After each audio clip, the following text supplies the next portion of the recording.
100. Pump up your performance. The Volkswagen National Rally. The South African rally drivers arrived in George last weekend to continue their fight for championship points. Championship leader Jan Habich and his privately entered Volkswagen Golf Synchro arrived here intent on securing more championship points as the season passes the halfway mark. Our main aim would be to first of all finish the event and then hopefully in the first place. Now your car, you are privateer, and I know it's difficult, you've got to keep the thing running and that. You're confident that the car's going to make it to the end? You've had a good run so far this year.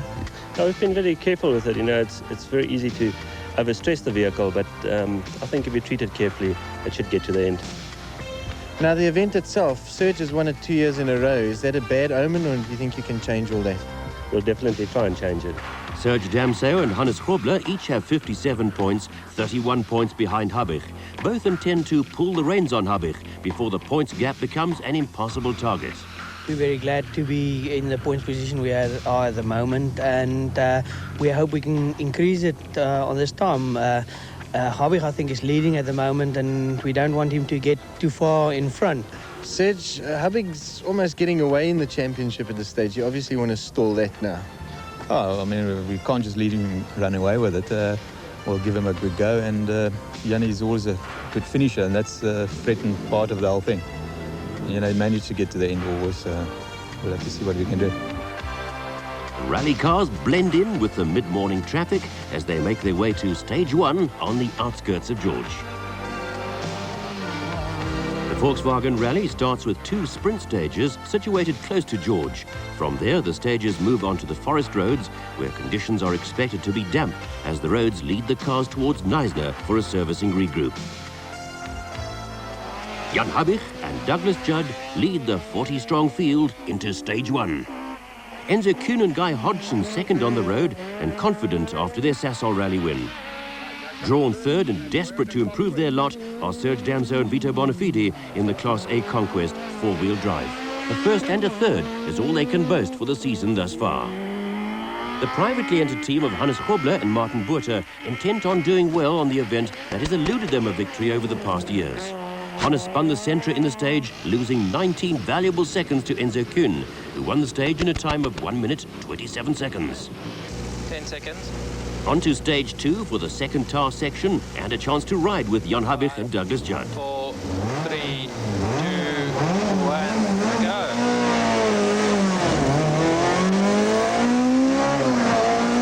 290 right. 190 right. And T right 100. T right. 190 left slip. 90 left. And 190 left. 90 left. The Volkswagen Golf crew complete the 2.26 kilometer stage in a time of 1 minute and 39 seconds, which places them third on the scoreboard and 5 seconds off the pace. Having won the first stage, Enzo is forced to slow on stage 2 as the Ford picks up a misfire. The crew lose 3 seconds and drop a place to Serge Damso. Drawn in amongst the Class A big guns, Leon Botha will be desperate to do well on this event, ahead of some healthy Class B and C competition. I'm going to try and take it a little bit easier. We've had a few problems this year, and I've got to finish this rally. Finish the Sasol Rally, as you know, to be disqualified. So we were a bit unlucky this year. I'm going to try and get some points in this rally. It is the Volkswagen International. Very important for me to finish. So that's the strategy. We're going to try and do that. The cars to start worrying about is the Class C cars. They are getting very, very well developed, and the youngsters are getting quick.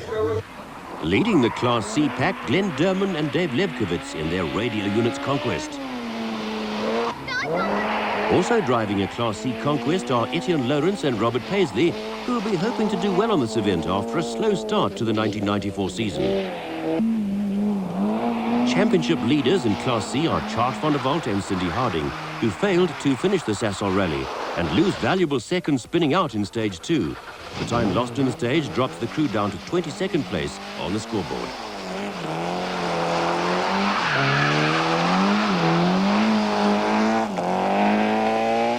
The slick racing tyres are replaced with chunky off-road rubber as the stages move to dirt roads and the forests. The Golf Synchro of Habich and Judd is late, giving Enzo and Guy the advantage of leading their fellow Class A crews into the section. Now second on the road, but leading on the scoreboard, Serge and Vito on their way to yet another stage win and an extra 5 seconds over the Sasol Ford Laser. Serge and Vito complete the 14.26 kilometre stage in a time of 7 minutes and 4 seconds.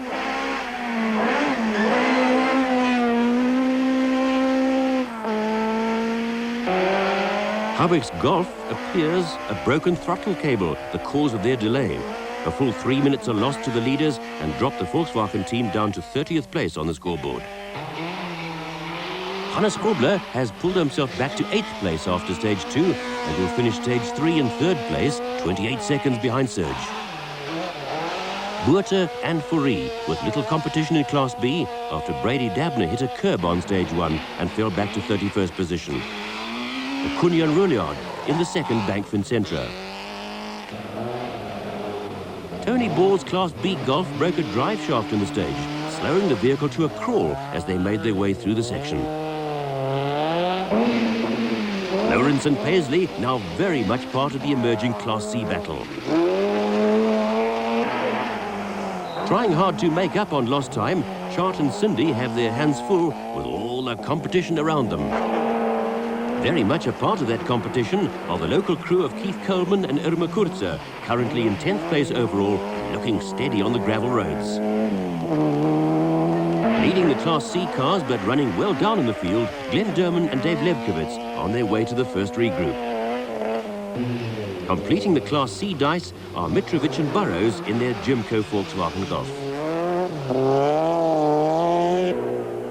Brand and Reeler lead Johnson and Pretorius in the fight for Class D honours.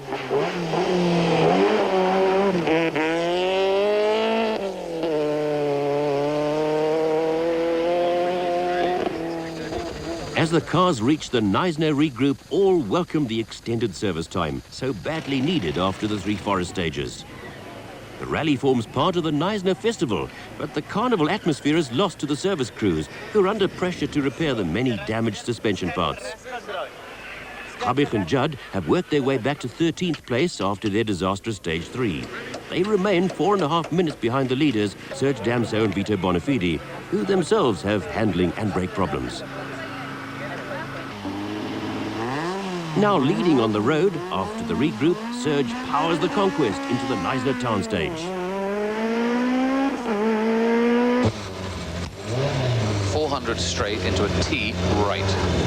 Enzo and Guy move into the starting blocks as Serge completes lap 1. Only 18 seconds separate the Toyota and the Ford. The Toyota crew lose a few seconds with a spin on the far side of the stage. The gap narrows. 5, stand by. Yellow, green. Enzo's right foot hits the floorboards and the Ford leaps forward into stage 6. We join the team inside their car thanks to our multi-car cam unit. 100, T right, right 4. 100, turn off, right again. 100 right. Square right. Right 4. 300, keep straight up the hill. Keep to the right. Keep to the right. Into 100, U right. U right.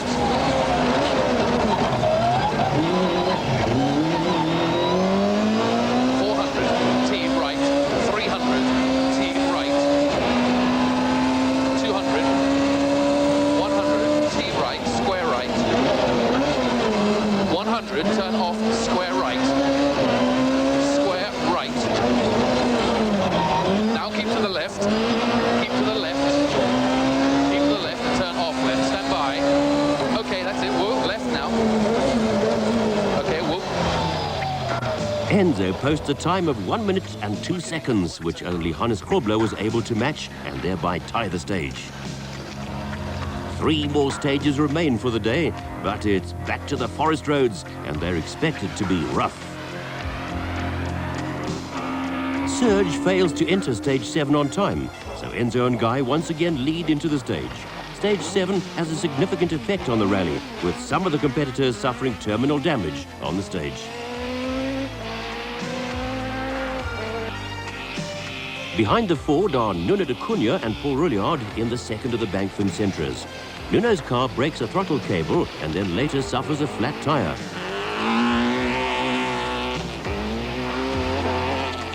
Nuno soon has his teammate Hannes Grobler on his tail, almost hooting to overtake.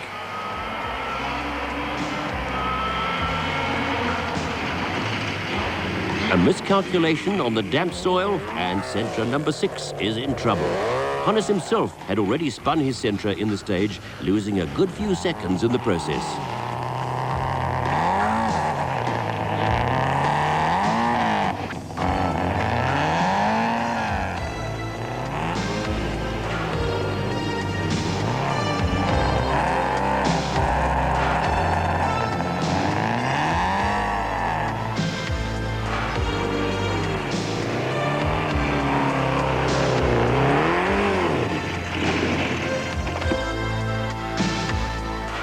Serge and Vito enter the stage fourth. Their extra service time well spent in getting the Conquest suspension correctly set up for the rough gravel roads. Unfortunately, the Toyota is forced to retire after the stage with damaged suspension and a broken oil pipe, promoting Enzo and Guy into the lead. Haubich and Judd are still 11th and running well down the field. The Volkswagen crew have a clear run on the stage and despite a few hair-raising moments, post the fastest time. Unfortunately for them, the stage was later cancelled. On to stage 9 and a chance to look at the classes down the field. Etienne Lawrence and Robert Paisley currently lead Class C and with stage 7 cancelled have pulled themselves up to a creditable 4th place overall. The radio unit's Conquest has suffered with a misfire since the start of the rally, a fault the team fails to get right. Ahead of them on the scoreboard by just 2 places, Chart van der Walt and Cindy Harding still very much a part of the Class C battle. With Brand and Rieler out of the rally after stage 5, Johnson and Pretorius continue almost unchallenged in Class D. The rally crews have a regroup and service stop at Plettenberg Bay. The leading Ford stands unattended, their service crew missing from the scene. At this moment, all I know is that one of the vans, the very big vans, actually rolled coming down the Tarmac Mountain Pass, and I believe it's flattened a shack, and I believe quite a few people have been hurt, but that's all I know at the moment.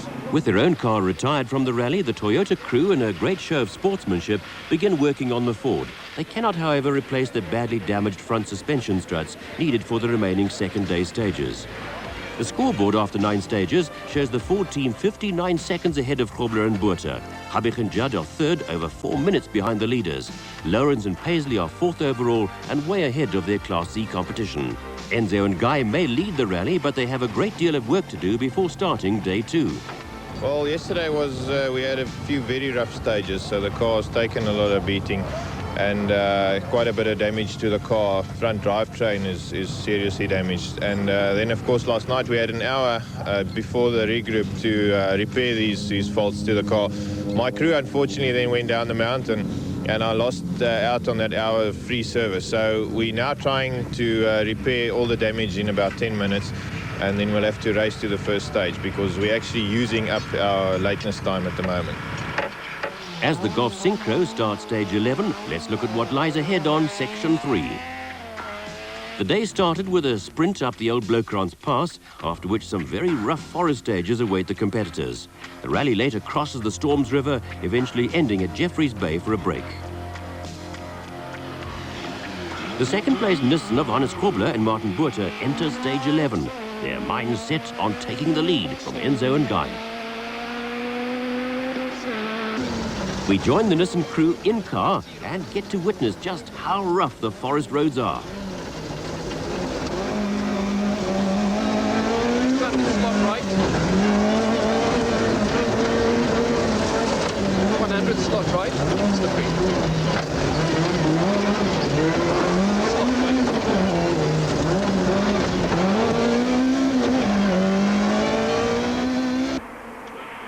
Hannes holds nothing back. The fight for the lead now a serious one. The Nissan emerges unscathed and intact, posting a winning time of 13 minutes and 38 seconds. The Ford, on the other hand, suffers 2 punctures on the stage and loses over 2 minutes and the lead to the Nissan. Habich and Judd struggle on, plagued by broken engine mountings and damaged suspension parts.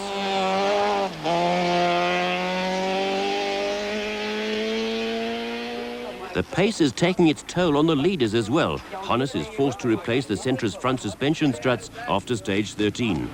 While this is being done, Martin Botha calculates their position on paper.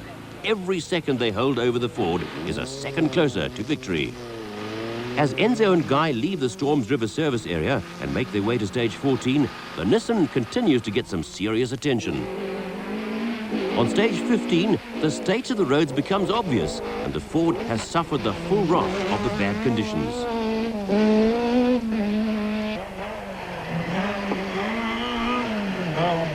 Behind the Ford on the road, Hannes and Martin continue to stretch their lead on the scoreboard, the Nissan taking the bad conditions almost in its stride.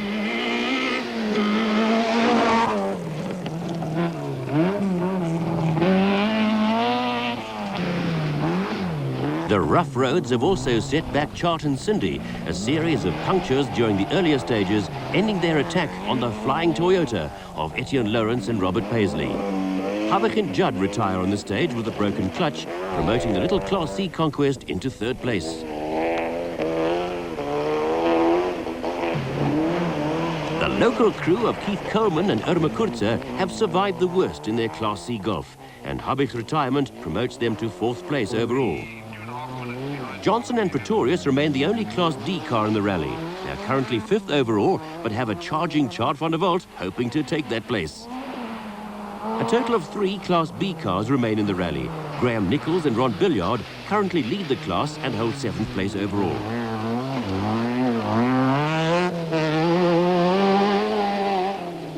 After a disastrous start to the Volkswagen Rally, Brady Dabner and Neil Watt have spent 2 days chasing down the field and working their way up the scoreboard. Here on stage 15, they have their sights set on Nichols and Billiard. Shredded tyres that have possibly cost Enzo and Guy their second National Rally win for the season. We were plagued by rough stages. It's a real big disappointment to all the competitors. The stages are incredibly rough, and it puts a hell of a lot of strain on the motor cars. We've personally had 2 flat wheels costing us about 3 minutes in total, and we've just gone through the last 20k stage with only 2-wheel drive and lost a lot of oil on the front drive. Basically just because it's so rough, the engine mountings disintegrated and the front drivetrain pulled out of the gearbox.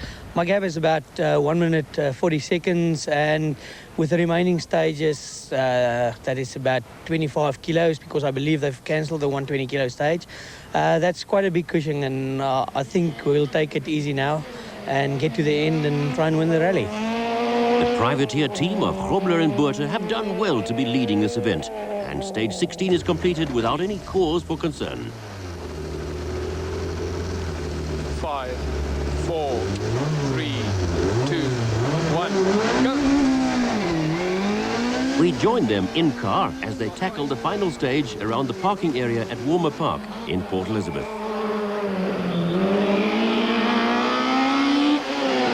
You're right, Evan. Straight up. Left, so for the A-lock. For the A-lock. Left, left! Right. Now.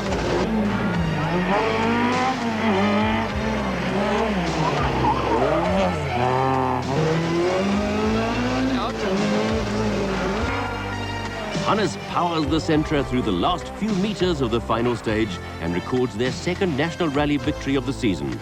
Enzo and Guy have done well, finishing second overall, a good result after they win on the Sasol Rally. The efforts of the lower order competitors are most commendable, given the conditions and the punishment dealt out by the roads.